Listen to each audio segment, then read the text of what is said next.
Hello, I'm Rich Hebblewhite. I'm your friendly local global director of programs and events here at Global Game Jam, and we're back with another exciting webinar. Now, this week, we're focusing on one of my favorite topics, which is tabletop design, non-digital design.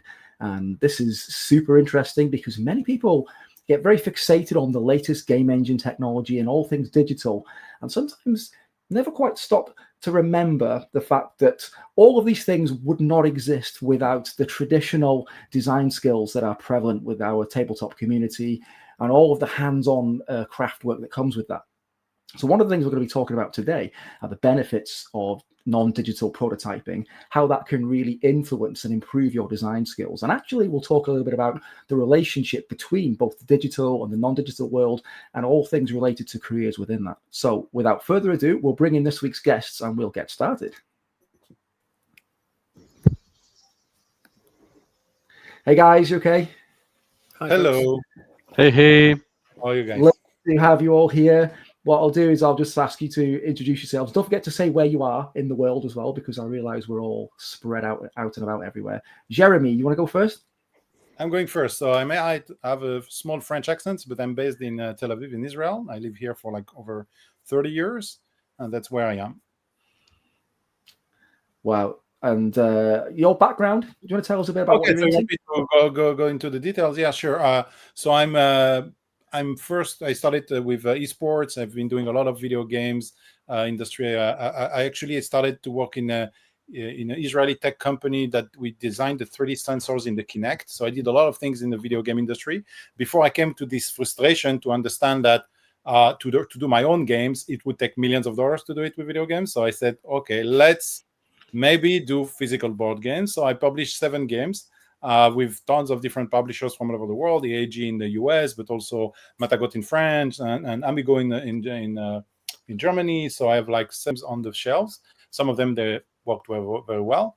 And I also participate at Global Game Jam from 2011. I think it was my first one.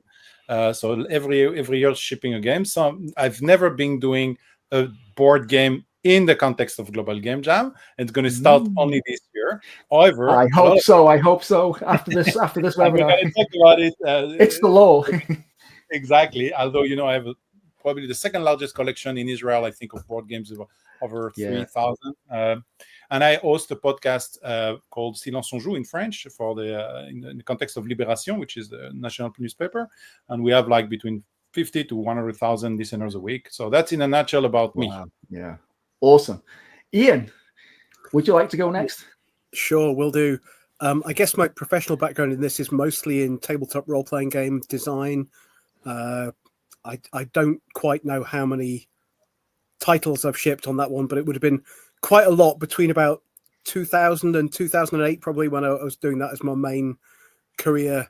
I worked for a couple of years for Mongoose Publishing, I was working full-time for them, basically doing writing and game design, and they had a very intense schedule expecting one new product from me every month, which caused a lot of people to burn out, as you can imagine.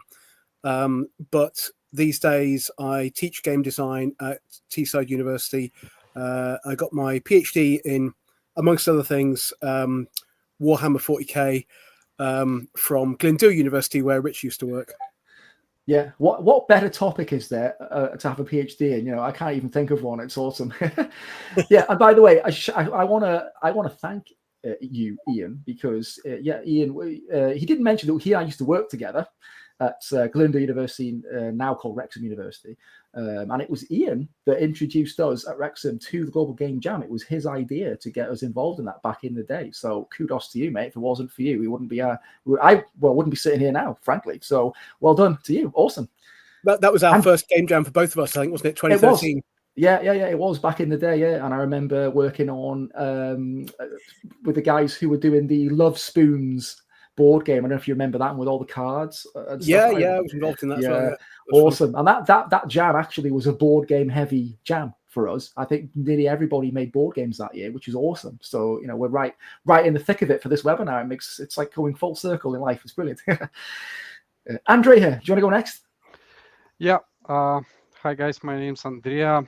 I'm the founder of Print and Play Games. I've been in this industry not so long, for 3 years already, but I've been making games for more than 18 years, and I've been participating on all global game jams that were available since I was 16 years old. So I'm also specialized in UI UX for indie studios and AA studios, where I give UI UX consultancy for games. But my own brand deals is like a bridge between the digital and the TTRPGs. So we are doing applications that help out DMs with leading their games, and we are also making digital games as well that kind of match with printed products. I've also shipped a lot of titles in these years, much smaller than your games, guys, I suppose, but 9 games that I can think of now, and probably a little bit more, a few more on other stores. Normally I ship on itch.io. And I had one successful Kickstarter campaign for a TTRPG, and I also publish games on Drive-Thru RPG. Excellent. And you're getting to be somewhat of a regular on our webinar series as well, which is awesome, right? So it's always good to have you back, mate. Yeah, Thank you. Great. I'm proud to be here again. Thanks, guys. Yeah. Getting to be our favorite special guest, mate. We'll keep bringing you back, and I'm sure you'll keep smashing it for us every week. Don't you worry. Okay, so we're out today, and clearly we've got a virtual room filled with actually a very wide range of skills and experiences, which is awesome. So I guess the first big question of the day is, why do you feel that tabletop and non-digital design is important? Why is it important? Is it important? Am I talking nonsense? Prove me wrong. Ian, do you want to go first? Sure. I mean, I guess for me, the video game industry connections in the room are pretty clear as well, right? We've talked about its use, or Andreja just talked about its use in UI and UX design. I know my big board games, non-digital game design mentor, rather, James Wallace, spent a lot of time in the digital, arguing that paper prototyping was a huge time saver. And I know that he had several instances where he'd be pushing this for ages. It'd be like, we've got to make physical cards, and we'll try out this combat system or whatever it might be in a card game form first and make sure that the actual game design part of it works. And when he was ignored, generally, there would be a huge cost down the line, because, you can fix the game design and the balance side potentially at that paper prototyping stage and not have to have a whole bunch of art and coding and so on that's just wrong because the core game loop isn't working. Well, the further you go on, the more expensive it is to fix. Yeah, of course. Yeah, exactly. So I've been pushing that to my students as well, and it seems to work. I mean, obviously, there's some games where it won't be that applicable to have a paper prototype, but with a big crossover ever since Hearthstone, I suppose, in kind of styles of play, you'll have deck building elements in digital games as well, and this kind of thing. And at that point, you might as well be doing non-digital playtesting first if you possibly can.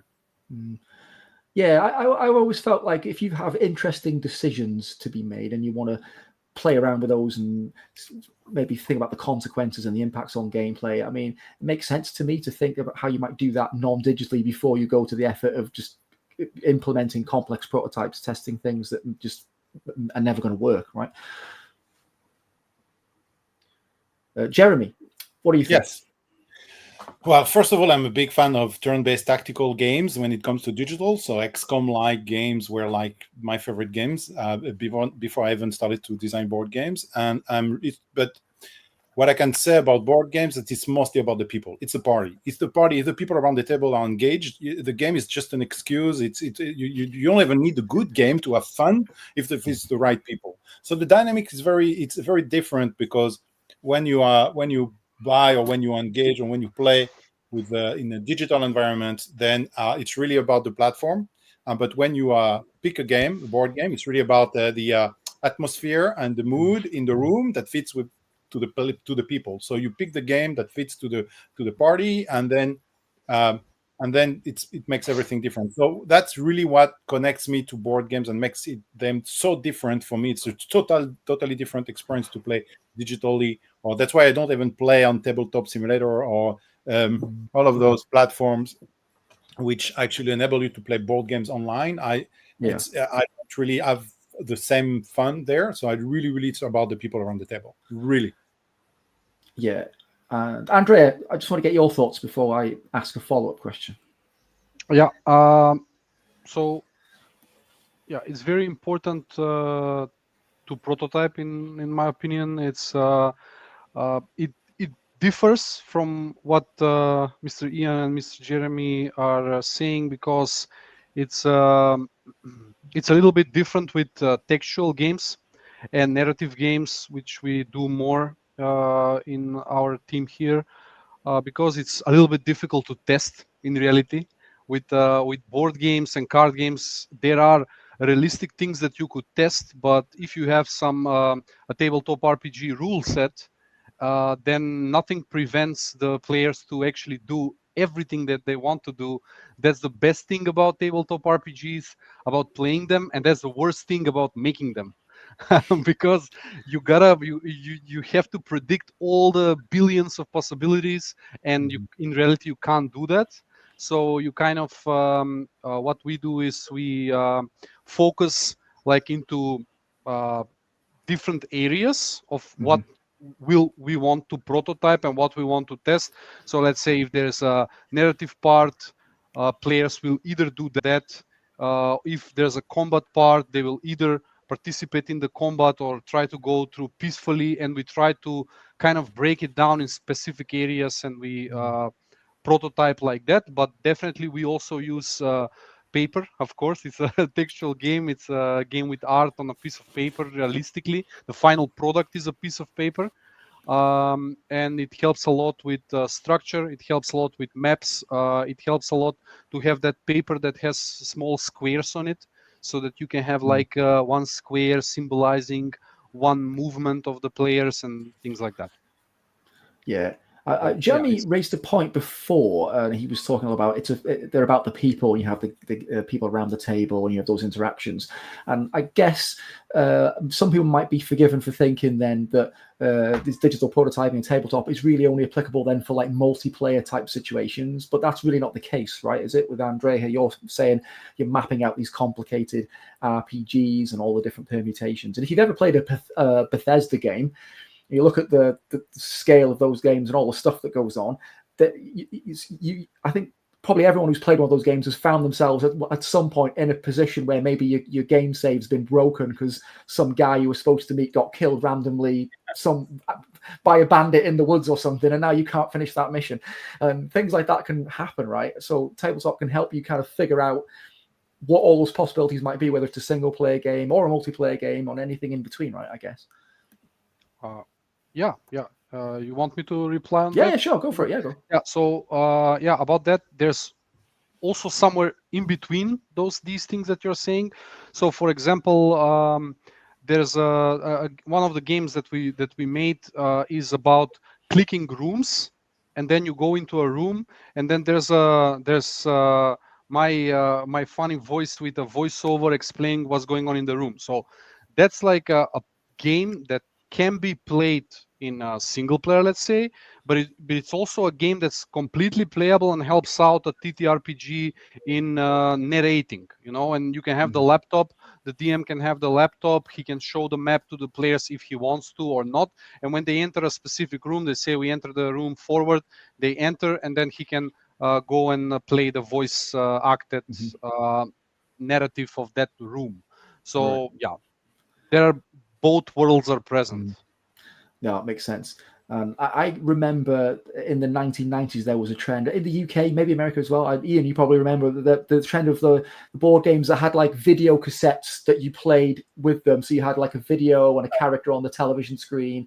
There was a Star Trek board game that I had that was a variant of that, which I quite enjoyed. Atmosphera or something. Atmosphere. That was one, yeah. Atmosphere, yeah. This kind of idea where you have these new types of, there's an element of role playing in there and things like that, how things have sort of chopped and changed a bit over the years with technology. Before we move on, I think it would be cool just if you each could tell us less so about the sort of career background things, which we talked about already when you introduced yourselves. I'm more interested in, how did you sort of get started within the design yourself? What was the first types of designs that you kind of worked with and came across? How did you kind of immerse yourself within tabletop? What was the first thing? Ian, do you want to go first? In terms of, sorry, I didn't quite get that. Is it designs that I did or designs that I was captured by and interested by and made me think about? Both. Yeah, well, both really. Yeah, one or both. Yeah. I mean, because it was TTRPG was my first love, and really, because at the time I got into TTRPGs in the early 80s, the board game renaissance had not really begun. So, you kind of played Monopoly or Risk or Cluedo, or occasionally there were classics. Well, or something. There were occasional kind of hobby games of that era, and I'm sure Jeremie's collection of 3000 includes a few of the oddities from the 70s and 80s, these kind of almost TTRPG board game hybrids, but most of them weren't very good, realistically. By the standards of anything made post Settlers of Catan, or Catan as it now is, they tended to be a bit ropey, really. But I first started doing TTRPG design as a fan pretty soon after I got into playing them as a teenager. I think everyone who plays a TTRPG will at some point say, I could do that. And I've got a research project on that early 80s British scene at the moment, which makes it really, really clear that a lot of the people who became kind of movers and shakers in the TTRPG game design scene, at least in the UK, did just start out as fans. And I think that's still the case worldwide in that particular industry, that people start out loving it and realizing, the barrier to entry is pretty low, potentially.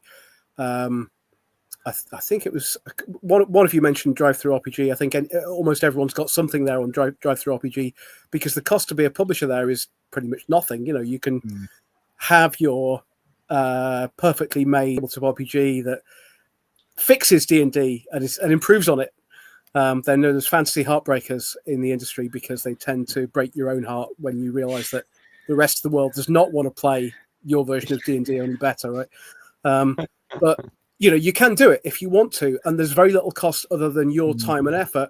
And if you have an amazing design there, people could buy it and make you rich. So started out as a fan. I designed. So I don't know if folks remember the Slain or Slaunia character from 2000 AD, the kind of Celtic berserker dude. He's as a D&D player, and I made myself a Celtic berserker character class based on him. Fast forward to 2000 or so, 25 years later, and I designed the licensed Slain tabletop RPG as one of my first kind of commercial projects.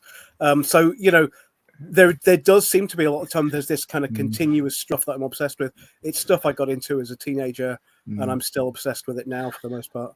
Yeah, and that's, by the way, awesome, because you've been able to, you've done a PhD in it. You've got you've forged an entire career, and you're still hyper enthusiastic about it as well. And that's maybe not that commonplace, like maybe in life, where people get the opportunity to work and have their career and have all those things all kind of on the same track, right? So it's really commendable. It's great. I'm really lucky. Jeremie, what about you? Well, I was never really into chess or Monopoly or whatever traditional games. I started with the Black Eye as a role-playing game. I started with Warhammer. I was into Space Crusade. I was into Space Hulk.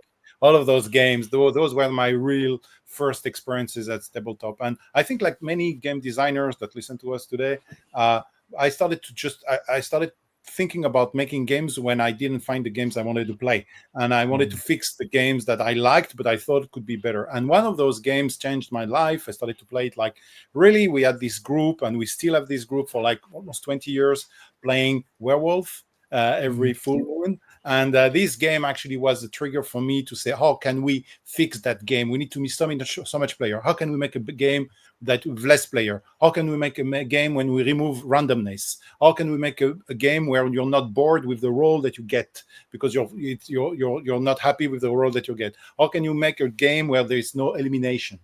etc., etc. And so all of those process, the constraints that also the theme of Global Game Jam and the diversifiers, the constraints is actually part of the process of creation, and that's how I started my first game. And it's this game is actually millions of dollars. It's a game that was released like 8 years ago, and it was actually a solution for me about how to play werewolf, but without any of the constraints that I mentioned. And I have another one here, which is Well Beast.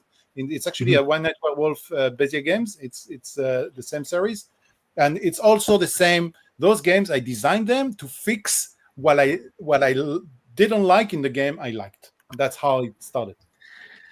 Yeah, and think about it for a sec. You designed it, fixed the problem, but now it's a playable product. And if you come flash forward to the digital realm, where if you've got a problem with your favorite game, it's not like you can just make another version of that game that's fixed and then sell it, right? It's a different kettle of fish. Yeah, because you never stick to the same. And once the game is shipped, and that's actually an advantage. You may have the feeling with the digital game that you can always improve. With the board game, the game is shipped, it's finished, it's packed. You have to move away, away from that experience and move forward and move to the next experience. So that's actually a good thing to saying, okay, my child is not out there, left the house. Now I have to move away from what what's the center of my life for a certain period of time. That's good thing. We've had an interesting question from Stan Young. Shout out to Stan. He asks, can you create prototypes of digital role-playing games using tabletop role-playing games? That's actually a really good question, and the answer is very clearly yes, you can, of course. Andreja, do you want to answer that? Yeah, definitely you can, and you'll be doing yourself a favor if you do that. Because if you can predict everything you can on a piece of paper and test everything out on a piece of paper, then that's like even better than the best game design document that you can have. So very focused mechanics, everything working on paper, a bunch of people liking what you did. That's just the starting point, and you can go from there to create it digitally. One of my favorite go-to student exercises, I always call conversion catastrophe. And week one, day one, start of any course, the first thing that I've always done for decades even, is ask students in induction week to make a board game based on a current digital game, and thinking about the conversion of one medium to another medium and all of the craziness that goes in between. And I remember one year, one group of guys tried to make a game of Call of Duty Zombies. And if you think about just the general zombies idea, you got a gun, you run around, you shoot the zombies, you fix the walls and all this sort of stuff.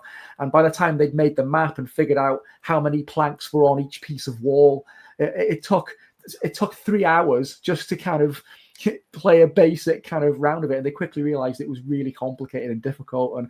And but that challenge as a concept is eye-opening for many people, because it forces you to really look at the rule systems that you have in place and what you're asking people to do, and distill them right down to their most simple form. So you got that core essence of what it should be, and then maybe build back again. So converting one medium to the other is a really great endeavor. So Stan, if you're going to do that, definitely give it a try, because it'll probably help you. Go for it.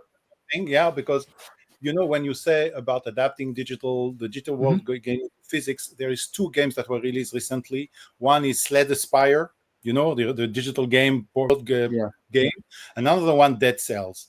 Both of them, they got the board game adaptation. One was tried to actually copy the original mechanics, and the other one they reshaped completely and they adapted it to the board game. And Dead Cells is one of the best collaborative board games and best adaptation ever of a digital game. What I'm saying is that if you can keep the spirit, keep the mechanic, and actually it's still the same.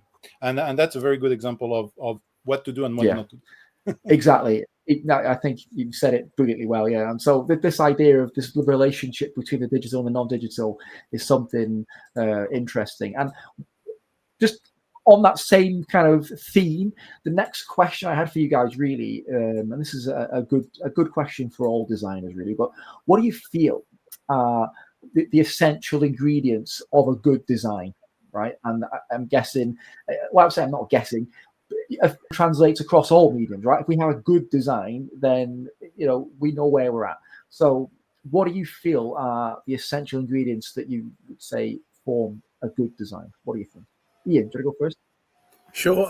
I've got a little point on Stan's question first, if that's okay.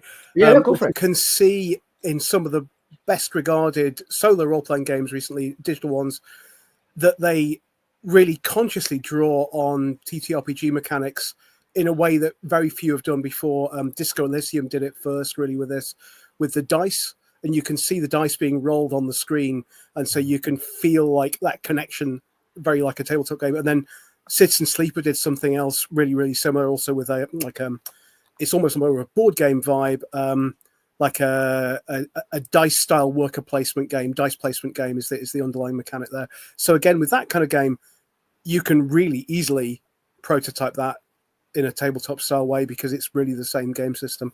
But yeah, in terms of the core of a good game, you asked about feel, and I feel like the emotional journey is the most crucial, whether that's a board game, digital game, or a tabletop role-playing game. What do you want your players to feel emotionally? Yeah. Whether that's, people still keep talking about Planescape Torment as one of the greatest computer RPGs ever, 25 years down the line. And the reason why it's so good, from my perspective, there's a whole bunch of them, but it makes you feel guilty and complicit for atrocities that you, the main character, did when you, the player, weren't in control of that character. And it does that so well. People sort of talk about the amnesia mechanic as a little bit cliched now, but it's because it's so effective in digital gaming that you can take the player and you can make them feel really strong emotions about stuff that happened before they even played that character in the past of that character. Again, Disco Elysium does it. You can potentially have a really strong emotional experience thinking about how badly you treated your ex-wife. You barely find anything out about your ex-wife in it, but you can have this extreme emotional experience realizing that, oh yeah, I was a bad person. It was my fault the relationship ended, that kind of thing. So it's, I think feelings for me is the core. Yeah, that's a really good point. And I guess with everything else, execution is king, right? Because you said it yourself, there are many examples, and what tends to happen is something works quite well, and then you get lots of people that try to kind of emulate it in various different ways, usually a lot less successfully. And then you end up with a kind of an ocean of content that's not quite so good. But I think it's something really important. Jeremie, what do you think? Good designs, essential ingredients. Execution is king, and I think the good design is actually when the design connects extremely well with what is not the design, everything else, which is the theme, the constraints, the environment. And once the design itself is actually something that goes well along what is not design, then the design is great. Because the problem is always when the design is buried behind something which is hiding actually the real value of it. But when it flows, when it's well thought, when you give respect to what is not designed, and to the constraints that you received or you put to yourself, to the theme that you chose, to hardware that you use to play the game, all of those things, when they connect, when they are smooth, when they are obvious, then you have a good design. When the design is actually connected to all the rest in a smooth way. That's my I agree, and I quite often like to talk about the too much redundancy. There's just too much stuff for the sake of stuff, especially in the digital age where game engines and different types of technologies give you lots of stuff, and you feel compelled to just put all that stuff in your game, and you're not really thinking about why it's there and should it be there, and so keeping things simple, I think, is also an important part of making sure that if it's there, it has a purpose, and you understand why that is the case. Andreja, what do you think, mate? So the question is, what is good design? Yeah, what do you think the essential ingredients are that make a good design? Yeah, for me, it's clear communication. So it should be very clearly communicated what is what. So I think the biggest failures in games is when the player doesn't know what he's supposed to be doing. So it's very important in the beginning to have an onboarding process of the game That's why it's good to play board games with friends, because they do the marvelous onboardings for very complex games that if you would read the manual, you would never know how to play it, or you would spend a whole day learning how to play it. So good manuals in games like that's very important for even for players to know what your design is and how to get into it. And then that's important also for digital games. So that's one thing. And another thing is, for me, implementing things that are outside of games in a game, and then make it justified. Why is it part of the game? And I've seen the craziest stuff with those independent zine types of games that I also produce. But there were games that involved the drinking of tea in your real life, the consumption of food. Like there's a recipe inside, you cook it and you actually eat it. I saw a couple of days ago a game that the whole game is a bookmarker. So art on one side, everything you need to play on the other side, and it goes in the book, and the mechanics are related with you reading any book and how far you've come in that. So for me, that's like innovative design, like doing involving objects that are from everyday life, and making a game out of that, and and making it feel so natural. Like, oh yeah. No, I agree. Doing things that little bit differently, but in a way that is easy to understand and you get a sort of affinity with. Yeah, I think that's a really good point. Okay, so next question is kind of circling back a little bit to where we started with this blend of, you know, the digital and the non-digital, and the question really is, what is it that modern video game developers and younger aspiring video game developers, especially folks that are very much caught up in the bright lights of the latest games technology, digital stuff on their laptops and on their PCs, and they're building all these complicated maps and all this sort of stuff.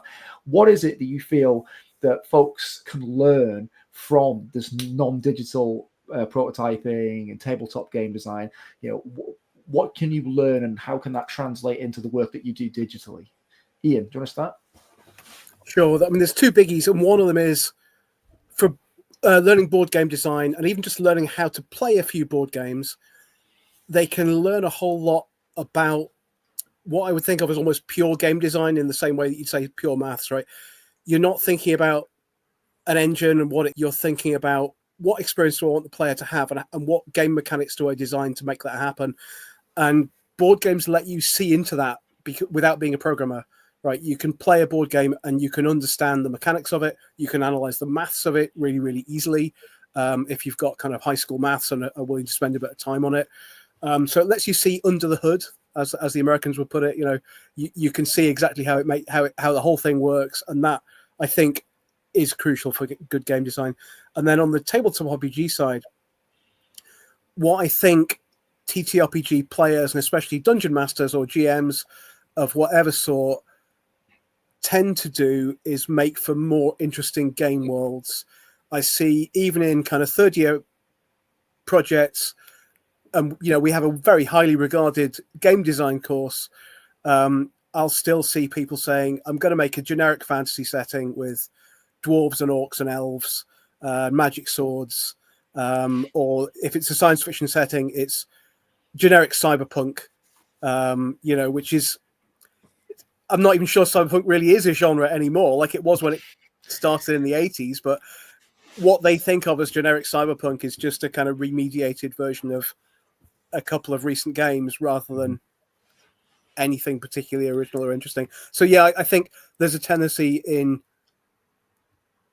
a good quality DM will start to get really good at world building and making their fantasy setting or their SF setting properly unique.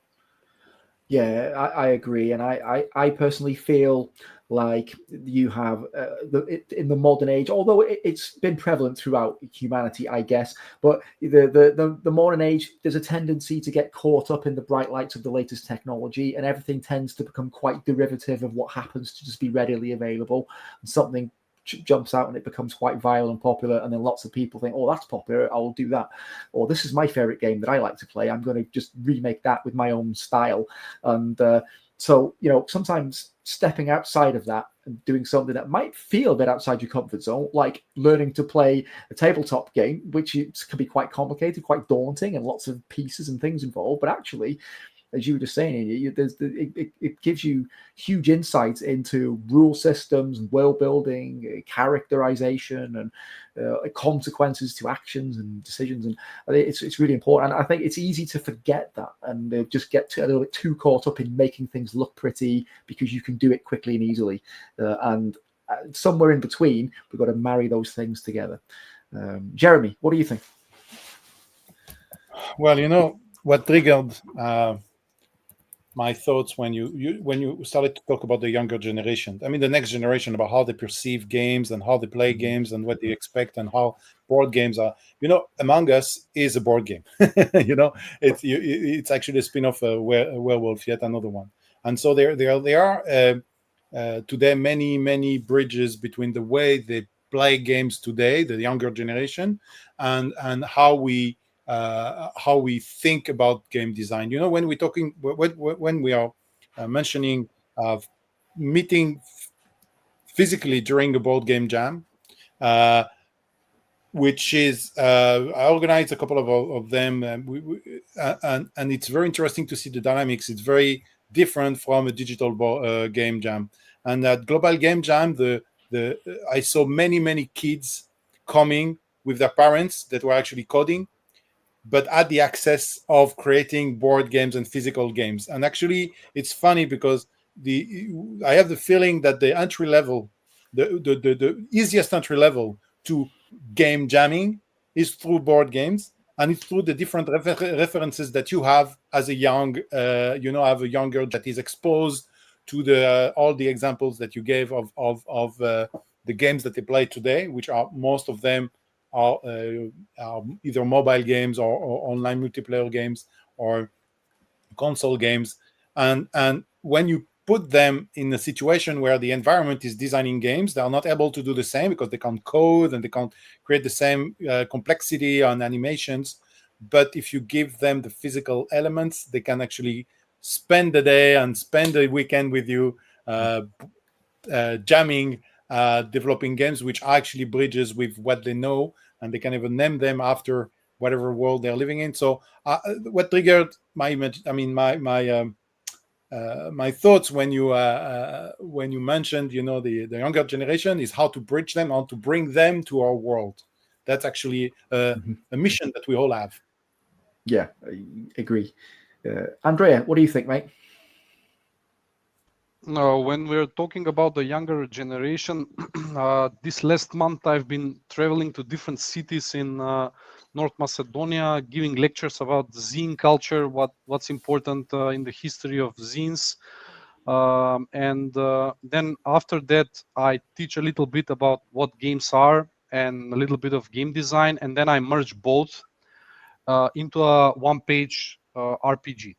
So I completely agree with Mr. Jeremie, Mr. Ian, that this is like the best entry point, because my workshops are around 2 to 3 hours long, and in 2 to 3 hours there are a lot of high school children going. They're not children, teenagers. They're going out of the workshop with an A4 pamphlet style game that's ready to be played, and that's very important. And I think this is what will bring them forward to say, like, okay, can I now at least make dice digitally, just to make a roller?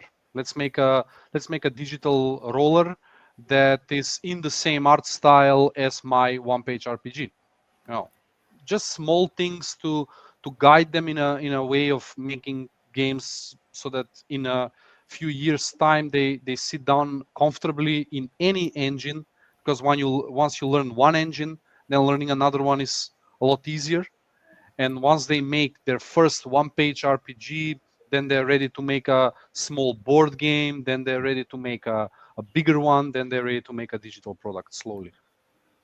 Yeah, I working with young developers never ceases to amaze me. I think it was 3 weeks back, very recently, to celebrate the launch of our Games for Change and Global Game Jam Next initiative that we launched very recently.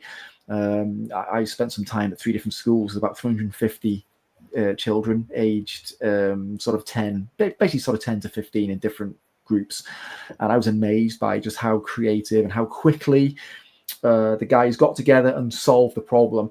And I challenged them in every group that I saw to see if they could make something that did not involve dice as well, because it's for younger. Well, I'd say for younger. I think for many folks, if you ask somebody design a board game, the first thing they might think is I'm going to Snakes and Ladders. They think of a board game that they've played in the past, which usually ends up being one of the the common commercially available games, and then they end up kind of remaking that in a different way, right? And so one of the things I got people to talk about was think of games you've played that don't involve dice, that don't involve certain things, and then take those fun ideas and see if you could do something with the Game Jam, Global Game Jam Next themes, for example. So one of the Global Game Jam Next themes this year is called All In for Nature, Reefs and Rainforests. So it's all about ecology and all this sort of stuff. And we had some really great examples of board games that the kids put together. One group actually made an entire fishing game with a tank of water. It was with like lily pads and different things floating on it, and I was really surprised by the level of creativity. And it's very easy to underestimate the youngsters coming through because they see things perhaps without the blinkers that you develop as you get older, and you get more entrenched within your likes and dislikes, and it's less like that with younger people.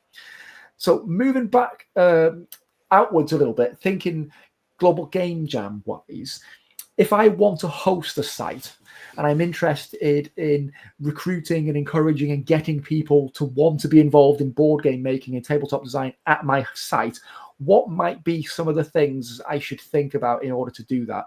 What makes a good tabletop site for a Global Game Jam? Jeremie, do you want to start? Yeah. So again, we've been organizing some board game jams here in Israel. I think 3 of them passed the 300 attendees. We had 400 at the peak, and of course, having some hardware, like a lot of pawns, a lot of material is very important. But first, before that, I think it's very, very important not to address specifically the game designers, because when it comes to board games, anyone can design a game. Really, let's go wider. And I took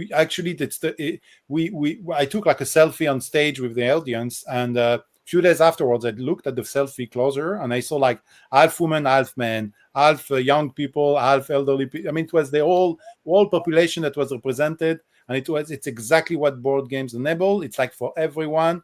I mean, if you are into games at some point, you can participate to a game jam that does board games. So that's definitely, first of all, everyone is the audience, and second, you need also to enable them to have something to play. Do you know? A very simple tip is we all have a lot of children toys that we don't use, Lego that is unused. This is amazing material to create tokens and pawns and whatever you need for board games. We all have at home too many things that can be used and are actually totally unused. So you can actually just even asking some participant to bring some unused stuff they have at home and to gather them at the center of the table when they get in the venue is important. And last, I would just say that every single board game, global game jam that I attended them physically. For me, doing an online, I know that a lot of people do it online because they have no choice, far from the sites and everything. But for me, the experience is really about meeting new game designers, announcing my ideas, connecting with new people to design the games. And the board games dynamic is something that is actually very local. So when you think about how to gather people, think about people in the area of the location that you are. It could be schools, it could be companies, it could be any community, and just like come to them and say, hey, participate as a community, as a group, and there is no reason that those people will not find a way to enjoy and participate and contribute. So those are a few ideas that. Yeah. That sounds great. Ian, what do you think, mate? Oh, my youngest son, he loves board games as well. He's joining us for a chat, apparently. Oh, very cool. heard me. So- He's bringing the Lego. You know. Yeah, don't speak about Lego. Sorry. Yeah, I think actual tables are pretty helpful, right? So a lot of GGJ sites are basically computer labs, and that's great, but you're going to need some physical tables to play your games on. Your games are probably not super elaborate, so you probably don't need a kind of giant wargaming table, but some kind of table. Obviously, raw materials, you can do these at any level, from going to specialist board game design manufacturers who will happily sell you, a pack of 100 tokens for £5 or something, or potentially a bit cheaper. You can go around charity shops and find some fairly duff old board games that only got a 6 out of 10 on Board Game Geek when they were released, and nobody wants them anymore, and just dismantle them and reuse them for raw materials. I've obviously seen people make games out of all sorts of things. So, like, literally the bare minimum is paper and pencil and probably some 6-sided dice. But the sky's the limit if you want to go beyond that. You can obviously take paper and pencil, and scissors, I suppose, is crucial. Paper, pencil, and scissors you can turn into any board game component. Yeah, and that's vitally important, because having just a space where people can get together, a nice big table or some floor space. I've seen many times people just making board games, cutting things out, just gathered around. It doesn't need anything fancy, and that's the great thing, because the entry barrier to Global Game Jam, people think, oh, I must have a laboratory with all the latest equipment. You don't need that. I mean, if you want to be part of Global Game Jam, you just need a space that people can get there, that is obviously, of course, safe and accessible. Power, it helps if there's some computers that people can maybe print things and do stuff in that case. But actually, outside of that, you can just jam your hearts out with not having to worry about having access to all this stuff. It lowers the entry level, and I think that's the great thing about it, despite all of the additional benefits that you get with having tabletop designers, because it always becomes a novelty, because all of the normal guys, I say normal, but the traditional crowd, they sat there on their computers, and it becomes a novelty because all the guys in the corner are making this glorious mess with paper and cards and icons and you name it, and everyone sort of has fun in doing that. So I would absolutely encourage folks to get involved and not be afraid to dive in and allow people to make board games, talk about it, encourage it. And of course, it's worth mentioning that in the Global Game Jam community, we actually have sites every year that come and join us that specifically focus only on tabletop design, and that is awesome. And the more you have of that, I think the better it is. And going forward, I'm interested in actually doing some webinar series on getting all the guys together that only focus on sites with board gaming and things like that as well, which I think would be a great thing to do.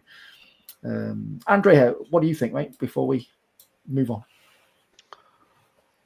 on? So yeah, having specific sites for only board games, so focused ones, that's awesome. What's possible in North Macedonia, I don't see why it's not possible everywhere else in the world. I think it is possible, is to call actually people who are involved in it for a long time and give them like a mentor status or something like that, because we have local companies that are worldwide known, and the people still live here in the capital, and still their companies make board games worldwide, and everybody here knows them. So calling those people and saying, hey, you gotta come personally here for 2 days, and motivate people to start making their first board games. I think like they would do it for free. I mean, it would be a pleasure for them to do it. So having their faces on marketing materials related with it, like come on the Global Game Jam, and this guy who has made like 10,000 board games will be there, and you will be able to get like a direct mentorship from this guy to make your first board game. That would be awesome. I think that would help and is applicable worldwide. Yeah, absolutely. And at Global Game Jam, we have a tabletop committee, which of course some of you guys are involved in, which is amazing. So we ourselves are, want to cultivate this, culture of alternative methods of design, and bring awareness to the younger generations, the aspiring developers coming through, that it's not all about flashy lights and high spec PCs, because those things are awesome. They look awesome. They play awesome. But you know what? Tabletop design is awesome also, and we want to blend all these things together and have a go at it, even if it feels a little bit strange, a little bit outside your comfort zone, because it will make you a better designer. And I think I'll go to the last question before we get some questions from the audience, and we've had a few submissions as well. The next one was about the future and the career, and we've kind of addressed it, and some of you are you're all three of you living, breathing examples of it.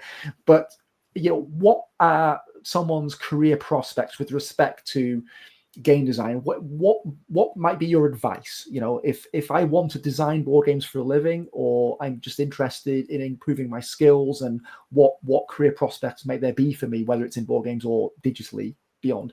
Where might I start? Ian, do you want to go first? I think certainly historically, the digital game industry has recruited quite heavily from tabletop game designers. It doesn't so much anymore. Again, back in the day, there were no real accepted entry routes. You couldn't necessarily do a game design course. So it was quite common for, the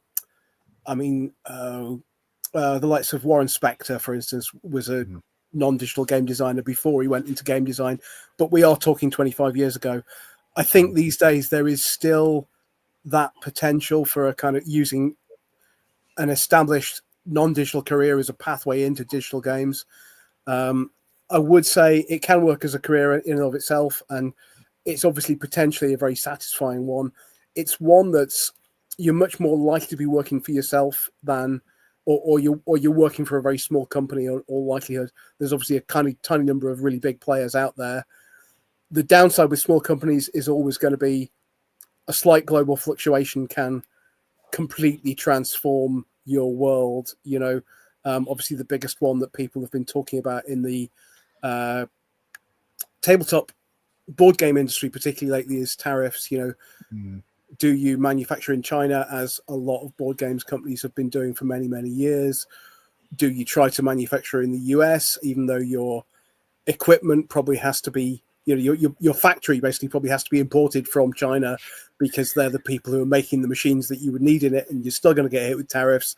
Or do you go, actually, we're going to be a lot more simplistic in future. We're not going to have this kind of Kickstarter $500 board game with 30 stretch goals, including, there's a few Kickstarter board games I've backed where the stretch goals more volume than the original board game does. You might get 3 or 4 times the volume in additional expansions and variant characters and all this kind of thing. And that's only really viable with Kickstarter and without tariffs. So I think the industry is changing considerably. But if you're prepared to be a little bit adaptable like that, and kind of recognize that, a currency fluctuation might mean all the difference in your world. That there was some, even the US dollar going stronger or weaker can easily turn take a whole tabletop role-playing game studio out of business. That's not to say necessarily that it's any more chaotic in terms of uncertainty than the digital game industry, because we've seen similar stuff there, but it's not necessarily any more reliable. Yeah, and of course, as you were saying, the tabletop industry, the size of the companies are just on average much smaller than the digital counterparts. You could say the behemoths, at least, anyway. Jeremie, what's your take? Yeah, and when you're talking about companies, you're talking about publishers, not about authors. And we're like in the book industry, you get like a very small fragment of the price of the game when you're just an author and you're signing a publisher which taking the game from where you left it. And I've been publishing many games, and most of some of the famous board game designers, they don't leave out of this. This is a side activity. Most of the games that you publish, they will be printed in the first print is going to be 4,000 or 5,000 copies. Usually that's the average, sometimes more if you're famous or if you are, but most of the time the game will not be reprinted because it won't be a success. And most of the publishers, they leave out of long sellers, which are all constantly looking for what is the game that will be the next long seller. And the chances for you as a board game designer to actually offer them the long seller is quite low, and so it's just, you can't bet of having one of those games that can sell like hundreds of thousands of copies or millions of copies for some of them. So that's why I'm saying you should not like build on top of that. I mean, a career until it happens. It can be a side activity. You can be proactively publishing 2-3 games a year. It sometimes takes 2 years, 3 years for your game to be published. The long queue, it's a very crowded environment. Now it's consolidating around known designers. The publishers don't want to take risks. So it's hard to get in, but it's some of them manage to do it. So, but I'm just saying that thinking that, oh, okay, I'm going to decide to live out of it. It's going to take years, and it's going to take luck, but it doesn't mean that it's not fun, and it's not worth it for sure. But of course, there's the crossover skills as well, right? So if you are a good designer, then I mean, as Ian mentioned, of course, as well, there are always studios looking for good designers, and in the digital realm as well. So you've always got those crossover skills, and that's the really important thing. Andreja, for a full-time position, it's going to be For a full-time position, it's going to be in the digital world. Don't look for a full-time position in the board game industry, because there it's going to be more like side jobs, like communications or media relations and stuff like that. Those are the jobs that game designers are taking. Yeah, it makes sense. There probably are some knocking around, but they'll be highly competitive and few and far between compared to digital industry. Andreja, what's your take? Well, this is a big topic, really. It depends on how you define success for yourself. So if you look at the metrics, you will see some crazy metrics that only 4% of the games on Steam are commercial success, and it can be demotivating for a lot of new people starting out. But that's you have to take into consideration who is making those metrics, how is the gaming industry making those metrics, and what's success for you. That's the most important thing. So there are a lot of people out there, and I've been doing a lot of heavy lifting to find those people, and because they are not commercially known, and they are not successful as success is thought of, but they are very successful small studios and shares of tabletop RPGs that can make a very good monthly income with not more than 500 to 1,000 people. So in reality, the idea is find your niche, find what you're good at and what makes you happy, and then I think it will take a lot of time to find your first 100 hardcore fans. So that can take you up to 2 years to find those guys. But once you find those guys, going from 200 people to 1,000 people is much easier. And then after that, you can just stop. I mean, if that's success for you, and if you're happy with what you're doing, and how you're distributing your games, like in my case, we're just distributing PDFs. Like, we don't need to print, we don't need to, and if that's what makes you happy, if that's success for you, then you're very successful. And that's very important. Do not compare yourself with metrics that someone else did, because you will never be able to compare with billions of euros and millions of euros that games made. So don't compare with that. Find where you're at, stick to that, and make new types of games in a market where nobody is making games. Do not make. Yeah, find the niche. Find the niche, I think, and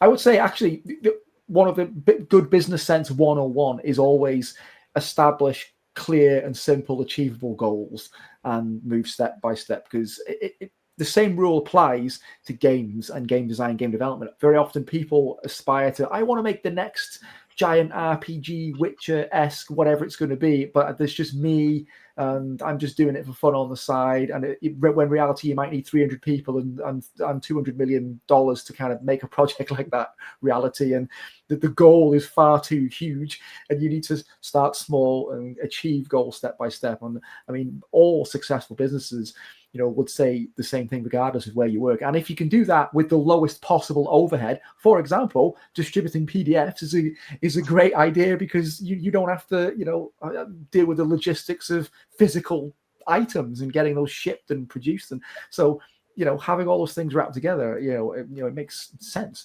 I'm acutely aware of the time. The time flies so fast on these webinars with such interesting chats all the time. I'd like to just jump into some of the questions that we have very quickly from the followers. So the first one was, what is the future of tabletop in a digitally driven world? Which I thought was quite a good question, actually. Do we see it kind of growing stronger or dying out, or that happy medium, or what do you feel? Ian, do you want to go first? I know you've got to leave soon, right? I might have to go after I've answered this. I mean, yeah.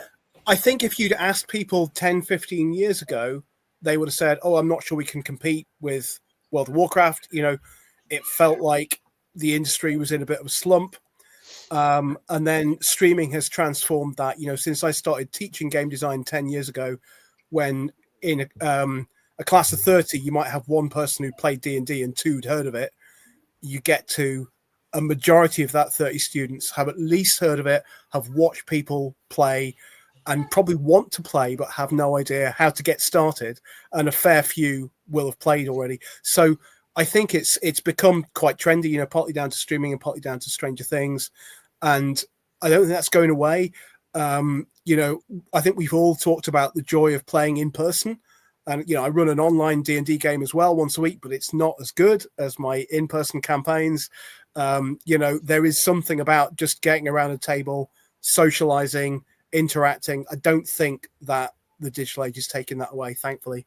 And I better go. Sorry to leave you all in the middle of this. Awesome. Thank you, Ian. We'll speak to you again soon. Jeremy, what's your take? Yeah.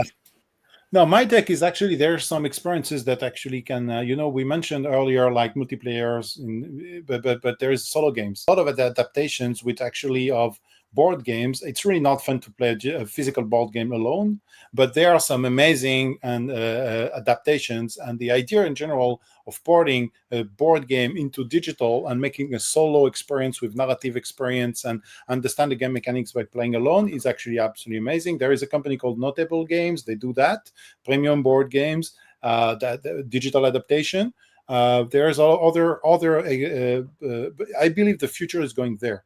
Is when you upgrade the game, you understand the core mechanics, but also the purpose of why people are playing the game, and you put like some framework around it, so the experience will be adapted to the digital environment.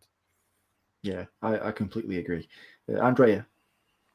I can't remember of the name now, but I already saw that there are a few. I saw a miniature game that literally you move your miniatures on the board. So that looked amazing. It had this Hearthstone feeling in it. It was very simple to play. And I also saw recently a Dungeons and Dragons game.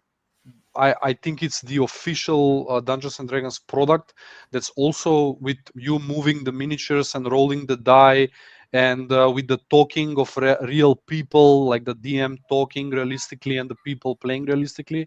So it already seemed like much more than a tabletop simulator, because the tabletop simulators that existed up until now, they were all like more two-dimensional with lower quality of the art. And now what I see coming out, it looked really crazy good. So I think, there is a future there, definitely. Yeah, I think more of a balance between the technologies, and quite often they just collide together, and you see something just new and interesting that creates a whole new avenue of development. Another question that we had was asking for suggestions for guys who want to work on tabletop games, but they're working remotely on. So they're a team. They're working on non-digital stuff, but they're working remotely, so they don't often have a chance to meet face-to-face in the same place. What advice would you have for people who are kind of working in that kind of a situation? Because if you're digital, that's more of a common thing now, isn't it? Especially since the pandemic. But if you're working on products that are quite physical, it's maybe more of a challenge. Jeremie, what's your take on that? Yeah, first of all, there is this platform like Tabletop Arena, Tabletop Simulator, and Board Game Arena. But Tabletop Simulator is actually replicates the physics of the game. So you throw the 3D models, and then they act as with the physical rules, and then you can actually play the game without writing any code, and we just throw there the cards or the items that you created. But in general, I believe. When you develop remotely such games, you need to find a game design that fits that environment, because most of the games, I tell you, until you try them physically around the table, you don't really know it will work. You can be the most skilled, experienced board game designer ever. It's very hard to extrapolate, anticipate how people will react at the dynamics around the table, especially when you play a prototype. People being conscious that it's a prototype, they play differently. So you're trying to outsmart, the dynamics, and in order to better understand if your game works or not. Remotely, it's very hard. So I know I would always want to encourage people to work on physical board games, but do it remotely. It's challenging. I don't have a lot of tips to give on top of what I just said.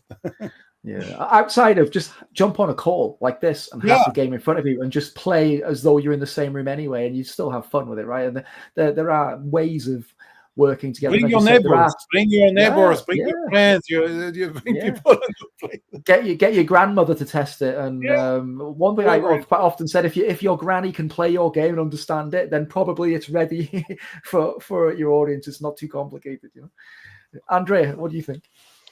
I don't have much different to add from what Jeremie said. I work remotely with lots of people in Figma, actually, because when making textual games, narrative games, it's mostly about layout, making the text look nice, fitting the art, making the feeling.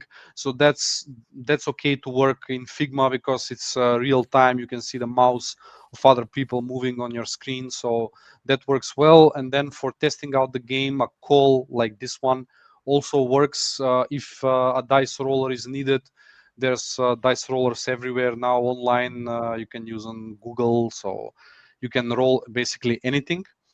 But other than that, normally we work like that, and then we print out a version with the local printer to see how it looks like, how would it look like for the people that actually buy it, and then we gather again in real life to actually see how it feels like once it's done. Mm-hmm. Yeah, I think that makes perfect sense. And as you said, there are plenty of real-time tools that you can use to help you model and simulate those experiences as well. In the same sense, if you're working on digital games, there's a whole bunch of different tools and collaborative IDEs available to help us do that, and they're all equally awesome. And I think we've pretty much run out of time today, because these things tend to move so quickly. We could talk all night about all these topics because it's just so interesting.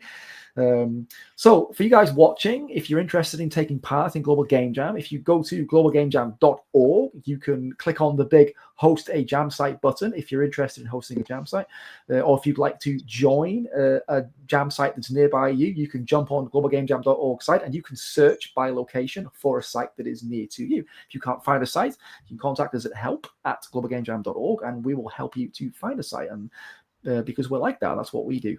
So thank you for watching. We'll see you again very, very soon. Don't forget to like, share, subscribe, because that really helps us raise awareness of what we do and spread the word to our fellow Jammer communities around the world. And we will see you in the next episode. Thanks, guys. Been great chatting. Thank you. See you soon.